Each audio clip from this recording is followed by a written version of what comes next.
About time. You know I got you. I'm here. How long you been waiting for this to drop? A while, but it's a lot of work went into this. Took a little time off, some personal things, and going through life. And Prince was like, write about it, write about your love, write about your loss, write about everything. Put it into the music, and let me know when it's ready. I want to hear it. And I got to play it for him, and he loved it, and was like, go get him. And that's what I'm gonna go do. So it's time. It's time. Walk folks through the process, if you will, when it comes to putting together and releasing an album, because it's unlike anything else, and it's a different process for different artists. Absolutely. And for myself, Prince was all about ownership, and that's something I learned from him. And this album is self-financed. It's all me. I'm independent. I don't have a big label behind me writing me checks, financing things. I put all of myself into this. So for me, I definitely put more time, more energy. You don't delegate, it's you. So I'm bringing together producers, I'm bringing together musicians. I'm not only writing the songs and co-writing the songs and doing the music and doing the singing, but then there's the business part of it. And I learned so much of that from him because he was all about that, really the whole thing, knowing how you want it to be and how you want it to look. And so that's, it's a task and can be a lot of work, but I'm so proud of it now that the work is done, and I can stand knowing that, man, I learned so much from him and put it into making this. So I'm super proud of the music, and I know everything that went behind making it. So the people are ready for it. They've been ready for 3 years, and I'm ready to give them what they want. Why did you choose to go this route? Well, first of all, no label knocked down my door. And Prince says sometimes, the best artists, they don't sign. And he would tell me that. He goes, you're one of the best singers and songwriters I've ever worked with. And he goes, we're going to get you out there, and I'm going to make sure I give you a platform and everyone can see you. So that's why he always pushed me out there, and he always wanted me to be seen. He gave me a global platform. And I trust God in all things. And I'm like, this is the way my path is supposed to go. This gave me control, and I love that. Yes, it made me have to dig deeper, both financially and with my resources, but God provided those resources. Prince provided those resources, and he gave me the blueprint to know exactly how to do this. And so now, with the help of the public, with the help of the internet, with the help of social media, I can get my music to people. They can get it, they can go online, they can buy it just like that. I mean, it's super simple. I've heard people say Shelby J was Prince's understudy. Yeah, I like to say I was the Robin to his Batman. That's what I say. And what and what was that experience like? Wow, it was the most magnificent thing ever.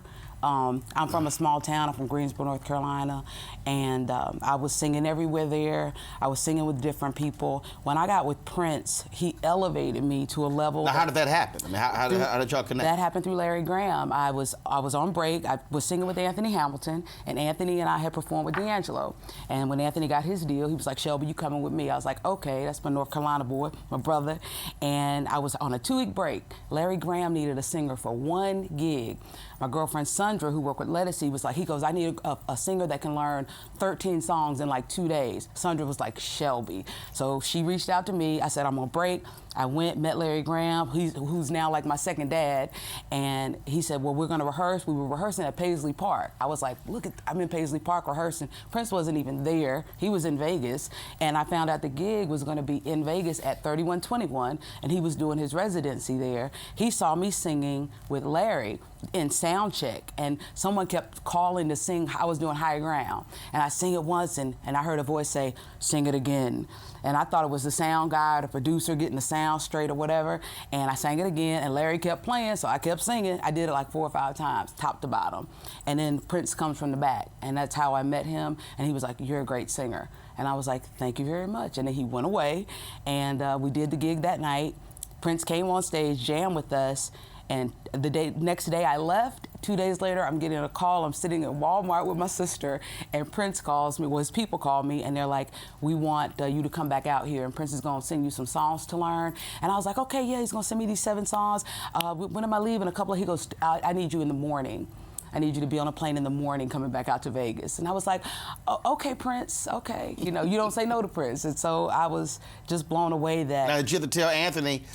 Yeah, but see what had happened was, you know, no, what's so cool was when I called Anthony, he was like, yo, Shell, he said, I would quit my own band to sing with Prince's band. Okay?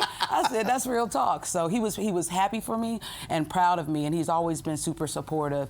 And he's actually going to be doing a song with me on this record. It's a little surprise. But Prince called us peanut butter and jelly. He was like, y'all should always sing together. He was like, you are like the Roberta and Donnie of your generation. You don't even know it yet. And I was like, okay, Prince. So, yeah, but that's how that happened. And, you know, we rocked for 10 years. 10 years? 10 years, 10 years. It's crazy when I look at the Super Bowl, and I was like, that was 2007. And, you know, and I do the math, and I'm like, oh, my goodness. And this year, everybody was like, oh, it's been 10 years. Yeah, the Super Bowl was my first big gig with him nationally. A lot of people didn't even know I was singing with Prince because they had seen me with Anthony, you know, and the next thing you know, Shelby's on stage at the Super Bowl. Well, I didn't have time to tell nobody. He snatched me up, and next thing you know, I was, you know, a month later after the Vegas, I was at the Super Bowl. A peaceful protest turned deadly. 37-year-old black man was shot and killed by Baton Rouge police. His hands are in the air, and you still get shot by the cops. Oh my God, please don't tell me he's dead. We're not going to let hate define us. Race is a big part of this. If truly all lives matter, then all lives need to matter equally. What we require is action. What we require is accountability. We understand that black lives do matter, and we will keep focused on this issue. NewsOne Now, every weekday morning at 7 on TV1.